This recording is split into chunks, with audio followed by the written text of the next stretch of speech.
용접, 정말 대단한 기술이죠? 강철을 그냥 녹여서 하나로 붙여버리니까요. 근데요, 이 강력한 용접이 아주 작은, 우리 눈에 보이지도 않는 무언가 때문에 한순간에 와르르 무너질 수도 있다면 어떨까요? 네, 바로 그겁니다. 오늘 우리가 추적할 범인은요, 당장은 멀쩡해 보이던 강철 구조물을 한참 뒤에 갑자기 망가뜨리는, 뭐랄까, 숨은 암살자 같은 녀석이거든요. 자, 오늘 이야기의 빌런을 공개합니다. 바로 수소 원자예요. 아니, 이렇게 작은 녀석이 뭘 어떻게 한다고 싶으시죠?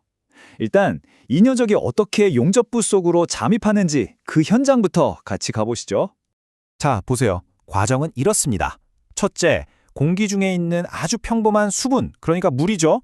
이게 용접할 때 슬쩍 끼어들어요. 둘째, 수천도가 넘는 용접 아크열이 이 물 분자를 그냥 박살내버립니다. H2O가 H랑 O로 완전히 쪼개지는 거죠. 그럼 어떻게 될까요? 셋째, 혼자가 된 이 수소 원자는 엄청 작고 재빠르거든요. 이게 녹아있는 쇳물 속으로 아주 그냥 쏙쏙 스며들어 버립니다. 그러니까 용접의 그 뜨거운 열이 수소한테는 웰컴 하고 대문을 열어주는 꼴이죠. 자, 지금까지는 그냥 잠입 과정이었고요. 진짜 문제는 지금부터입니다. 뜨거웠던 용접부가 서서히 식기 시작하면서 이 수소들이 갇히게 되는 덫이 발동하거든요. 바로 이 그래프가 오늘 이야기의 모든 걸 설명해주는 뭐랄까 비밀지도 같은 겁니다. 보세요. 세로축이 강철 안에 수소가 얼마나 들어갈 수 있는지, 즉 수소의 방 크기라고 생각하시면 돼요. 가로축은 온도고요. 온도가 높을 땐 방이 아주 넓죠? 그런데 온도가 쭉쭉 떨어지니까 어때요? 방 크기가 그냥 뚝뚝 계단식으로 줄어들죠? 이게 바로 함정의 시작입니다.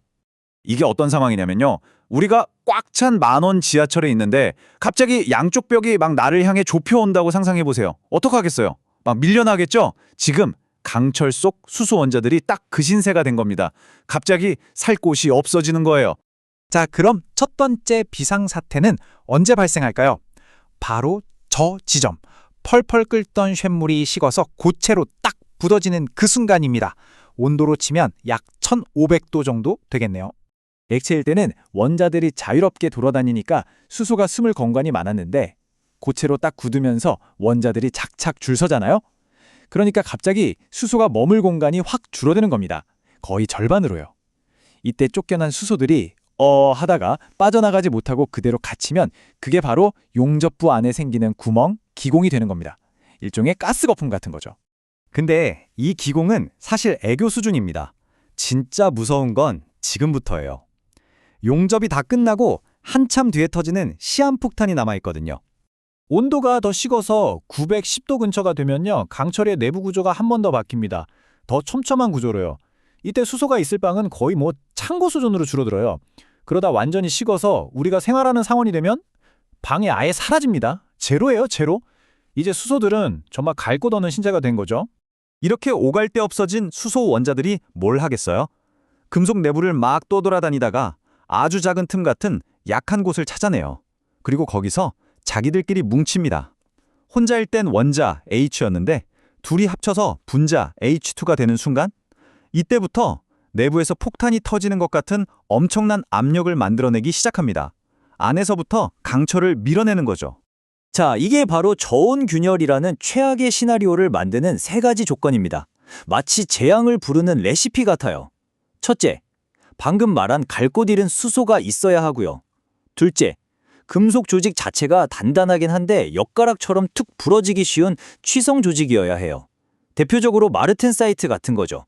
마지막으로 셋째, 외부에서 잡아당기는 힘, 즉 인장 응력이 가해져야 합니다. 이 세 가지가 딱 맞아떨어지는 순간 용접하고 하루 이틀 뒤에 갑자기 쩍 하고 금이 가는 겁니다. 이런 현상을 수소 취성이라고 부르기도 해요. 말 그대로 수소가 강철을 취약하게 만든다는 뜻이죠. 멀쩡하던 강철이 갑자기 유리처럼 파삭하고 깨지기 쉽게 변하는 거예요.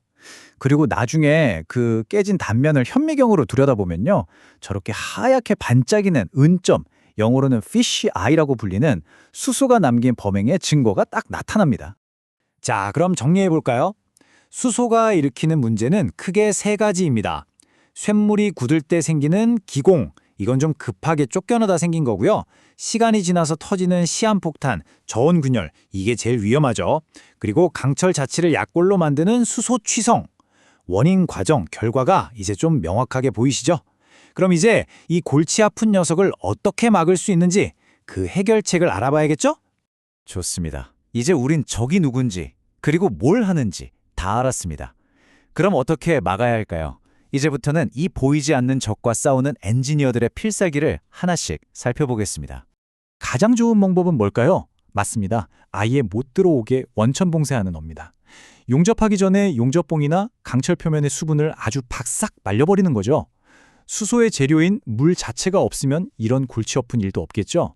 근데 만에 하나 수소가 들어왔다면 플랜 B가 있습니다. 바로 예열이에요. 용접할 부분을 미리 좀 데워놓는 건데요. 이렇게 하면 식는 속도가 느려지거든요. 벽이 좁혀지는 속도를 늦춰서 수소가 아이고 좁다 하고 알아서 도망갈 시간을 벌어주는 거죠. 그리고 최후의 수단, 아주 확실한 방법도 있습니다. 바로 용접 후열 처리인데요. 현장에서는 흔히 베이킹, 즉 굽는다고 표현해요. 말 그대로 용접이 끝난 부분을 200에서 300도 정도로 다시 구워주는 겁니다. 그럼 어떻게 될까요? 아직 미처 빠져나가지 못하고 숨어있던 수소들이 열받아서 다시 활발하게 움직이기 시작하겠죠? 그러면서 밖으로 다 빠져나가게 만드는 일종의 수소 대청소라고 할 수 있습니다. 결국 보세요. 훌륭한 용접이라는 건 그냥 불꽃 튀기면서 잘 붙이는 기술, 그 이상이라는 거죠. 이 보이지 않는 원자, 수소의 움직임을 이해하고 그걸 제어하는 과학이 뒷받침되어야 하는 겁니다. 어떤 재료를 쓰고, 온도는 어떻게 관리하고, 후처리는 어떻게 할 건지, 이 모든 게 다 수소와의 싸움에서 이기기 위한 과학적인 전략인 셈이죠. 자, 이제 여러분이 거대한 다리나 초고층 빌딩 같은 철골 구조물을 보실 때 아마 좀 다르게 느껴지실 겁니다. 그냥 쇳덩이가 아니라 그 구조물을 튼튼하게 지키기 위해 저 보이지 않는 원자 수준에서 벌어지는 치열한 전투에서 승리한 결과물이라는 걸 떠올리게 되지 않을까요?